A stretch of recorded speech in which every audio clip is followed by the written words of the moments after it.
మిత్రులారా, నమస్తే. నేను మీ ప్రసాదమూర్తి. సాధారణంగా ఒక మంచి సినిమా వచ్చింది చూడండి, ఒక మంచి పుస్తకం ఉంది వినండి అని చెప్పి నేను వీడియోలు చేస్తూ ఉంటాను.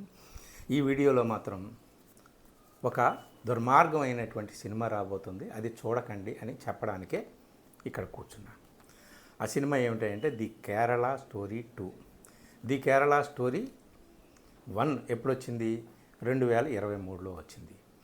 అందులో 32,000 మంది కేరళ అమ్మాయిల్ని ముస్లిం అబ్బాయిలు పెళ్ళిళ్ళు చేసుకొని వాళ్ళని రాడికలైజ్ చేసి ఐఎస్ఐఎస్లో ఉగ్రవాదులుగా చేర్చేశారు అని చెప్పేసి అది దాని థీము. క్లుప్తంగా చెప్పాలంటే దాని మీద ఫ్యాక్ట్ చెక్ చేసినటువంటి వాళ్ళు ఆఖరికి తేలింది ఏమిటి అనేటటువంటిది ఇక్కడ మళ్ళీ నేను మీకు చెప్తాను. అయితే ఈ ది కేరళ స్టోరీ 2 ట్రైలర్ రావడమే చాలా పెద్ద వివాదానికి తెరతీసిందండి. రభస జరుగుతోంది. నేనైతే ఈ ట్రైలర్ చూసి నిలువున లోపలంతా రక్తం గడ్డగట్టినట్టు, వెన్నులో వణుకు పుట్టినట్టు అంత భయకంపితుడిని అయ్యానండి. ట్రైలర్ కూడా మీరు చూస్తే చూడండి, అందులో ఉన్న విషయాలు ఏంటో నేను మీకు చెప్తాను ముఖ్యంగా ముందు. తర్వాత మొదటి దానికి దీనికి తేడా ఏమిటని చెప్తాను. తర్వాత ఇప్పుడు తీస్తున్నటువంటి డైరెక్టరు, నిర్మాత దీని గురించి ఏం చెప్తున్నారు, దీని మీద వస్తున్నటువంటి విమర్శలు ఏంటి, సినిమా ఎప్పుడు రిలీజ్ అవుతుంది. ఆల్రెడీ సినిమా రిలీజ్ డేట్ కూడా ట్రైలర్లో ఇచ్చేశారు. సినిమా ట్రైలర్లో ఉన్నటువంటి విషయం ఏమిటంటే ఫస్టే రాబోయే 25 సంవత్సరాల్లో ఈ దేశాన్ని ఇస్లామిక్ స్టేట్గా మార్చేస్తున్నారు అనేటటువంటిది ఒకటి. అక్కడే మనం ఫ్లాట్ అయిపోతాం, మన కళ్ళు తిరిగిపోతాయి. 25 ఏళ్ళే, ఎన్నో సంవత్సరాలు లేదు. నాలాంటి వాళ్ళు బ్రతుకుంటారు లేదో కానీ యువతరం బ్రతికే ఉంటుంది కదా. తర్వాత ఇంకోటి భయానకమైనటువంటి విషయం ఈ ట్రైలర్లో అదేమిటా అంటే ఒక హిందూ అమ్మాయిని ప్రేమించి పెళ్లి చేసుకుని ఆ అమ్మాయికి బీఫ్ తినిపించే దృశ్యం. బలవంతంగా నేను తినను ముందే కండిషన్ పెట్టినప్పటికీ ఆమెను అందరూ పట్టుకొని బీఫ్ తినిపించే దృశ్యం. ఇంకొకటి ఏమిటా అంటే ఒక ముస్లిం మత పెద్ద మన పని ఏంటంటే హిందూ అమ్మాయిల్ని సొంతం చేసుకోవడం అనేటటువంటిది. ఇంకొకటి ఏమిటా అంటే ముస్లిం యువకుడు తన తల్లితో అంటూ ఉంటాడు, ఇంకా 3 అమ్మాయిలు తీసుకురావాలి, అగ్రకులం అమ్మాయిలు అయితే ఇంకా మంచిది, బ్రాహ్మణ అమ్మాయి అయితే దాదాపు 12 లక్షల దాకా పలుకుతుంది అని. ఇది చూసిన తర్వాత, ఈ ట్రైలర్ చూసిన తర్వాత నాకు తెలిసి సినిమా వస్తుంది, అడ్డుకోలేరు. ఎందుకంటే అధికారంలో ఉన్నటువంటి వాళ్ళ అండదండలన్నీ కూడా ఇట్లాంటి నిర్మాతలకు ఉంటుంది కాబట్టి. ఈ ట్రైలరు, ఈ సినిమా చూస్తే ఏ ముస్లిం అబ్బాయిని చూసినా హిందూ అమ్మాయి భయపడిపోతుంది. ప్రేమలో పడిపోవడం కాదు, భయపడిపోతుంది ముందు. అసలు ఒక ముస్లిం అబ్బాయిని చూసి హిందూ అబ్బాయి కూడా భయపడిపోతాడు. సమాజంలో ఇది ఈ ప్రొడ్యూసర్లు, డైరెక్టర్లు నెట్ట నిలువున సమాజాన్ని చీల్చేటటువంటి ఒక భయానకమైనటువంటి ఈ సినిమా ఇది రాబోతుంది. అందుకనే ఆయన చూడవద్దు అని చెప్పేసి. ఇక్కడ ఇందులో ఉన్నటువంటి విషయాల జోలికి వెళ్ళే లోపు, దీని రిలేటెడ్గా వెళ్ళే లోపు నిజంగా ఇప్పుడు తీయబోతున్నటువంటి సినిమాలో అన్ని నిజాలే ఉన్నాయేమో అని నమ్మడానికి, ఊహామాత్రంగా నమ్మడానికి అవకాశం ఉందా అంటే, మొదట వచ్చినటువంటి ది కేరళ స్టోరీ ఉంది కదా, 2023లో వచ్చింది కదా, దాన్ని రాజకీయ అస్త్రంగా కూడా మలుచుకున్నారు కదా రాజకీయ నాయకులు. సాక్షాత్తు ప్రధానమంత్రి ది కేరళ స్టోరీ అనేటటువంటి సినిమాని ఆయన సాధారణ ఎన్నికల ప్రసంగంలో ఆయన వాడుకున్నారు కదా. సో అది సంగతి. సో దాంట్లో ఆ సినిమాలో మొదట వచ్చినటువంటి ఆ సినిమాలో కేరళలో 32,000 మంది అమ్మాయిల్ని ప్రేమ అనే మాయలో పడేసి వాళ్ళని ఇస్లాం మతంలోకి మార్చేసి వాళ్ళని ఐఎస్ఐఎస్లోకి ఉగ్రవాదులుగా తీసుకెళ్ళి అందులోకి చేర్చేశారు అని చెప్పేసి అది. దీని మీద ఫ్యాక్ట్ చెక్ చేశారు చాలామంది ఇండిపెండెంట్ జర్నలిస్టులతో సహా అందరూ కూడా, మేధావులందరూ కూడా ఫ్యాక్ట్ చెక్ చేసి అసలు ఏం జరిగింది, ప్రపంచవ్యాప్తంగా ఐఎస్ఐఎస్లోకి వెళ్ళింది. ఐఎస్ఐఎస్ అంటే Islamic state of Iraq and Syria. So అదొక ఉగ్రవాద సంస్థ. ఓవరాల్గా 110 దేశాల నుంచి 40,000 మంది వెళ్ళి ఆ 2 దేశాలకు వెళ్ళారని చెప్పి యుఎస్ రిపోర్ట్ ఒకటి వచ్చిందని, అలాగే 2018లో ఒక రిపోర్ట్ వచ్చింది లండన్ బేస్డ్గా. అదేమిటంటే international centre for study of radicalisation. అందులో 80 దేశాల నుంచి ఈ ఉగ్రవాద సంస్థలోకి వెళితే 41,490 మంది వెళ్ళారంట 80 దేశాల నుంచి. అది 2018లో వచ్చినటువంటి రిపోర్టు. అందులో 32,000 పైచిలుకు పురుషులు, 4,000 పైచిలుకు మహిళలు, 4,000 పైచిలుకు పిల్లలు ఉన్నారు. మన ఇండియాలో ఐఎస్ఐఎస్ రిలేటెడ్ కేసులు 34 నమోదైతే అందులో 160 మందిని అరెస్ట్ చేశారు అని చెప్పేసి ఇంకొకటి.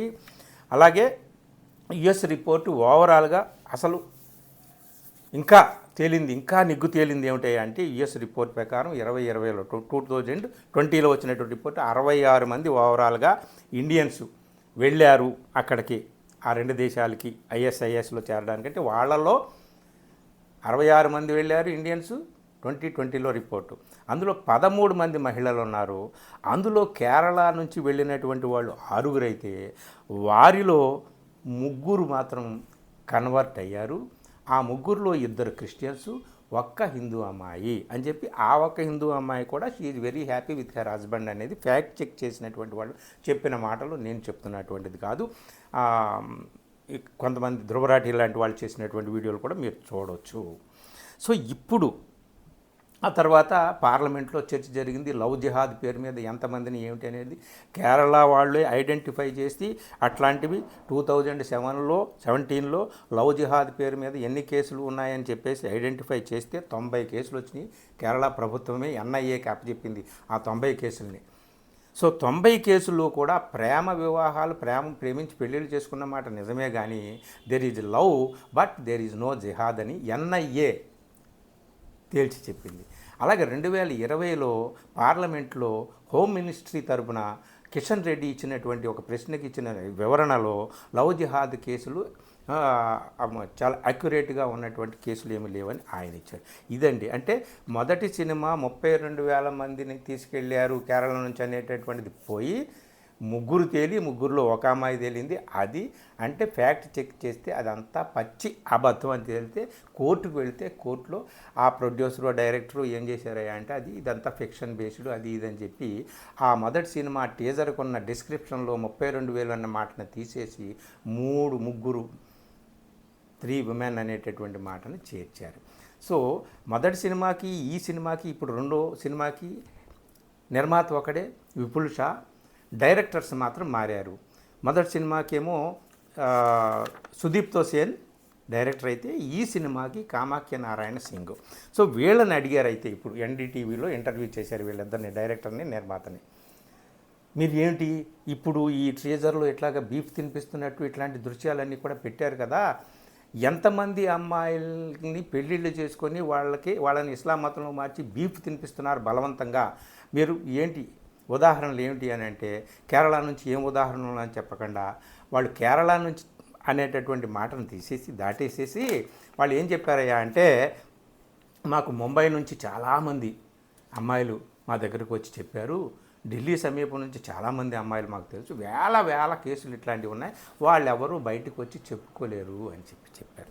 ఇదండి ఎన్డీటీవీలో వాళ్ళు ఇచ్చినట్టు, కొట్టండి మీరు యూట్యూబ్లో ఎన్డీటీవీలో వాళ్ళు ఇచ్చినటువంటి ఇంటర్వ్యూ దొరుకుతుంది. వాళ్ళు ఇంకా ఏమేమి చెప్పారు అని చెప్పి చాలా ప్రశ్నలు బాగానే అడిగింది యాంకరు, అడిగిన దానికి వేరే సమాధానం చెప్పారు.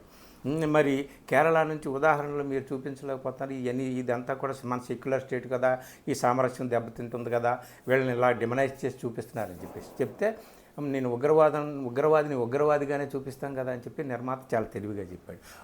ఎవడైతే ప్రపంచంలో ఉగ్రవాదిగా పేరు మోసిన ఉగ్రవాదిగా ఉన్నాడో వాడి గురించి వాడి కథ చెప్తే ఇక్కడ ఎవరు కాదనరు. కానీ మీరు అది జరిగింది ఇది జరిగిందని చెప్తే దాని గురించే ప్రశ్నిస్తారు.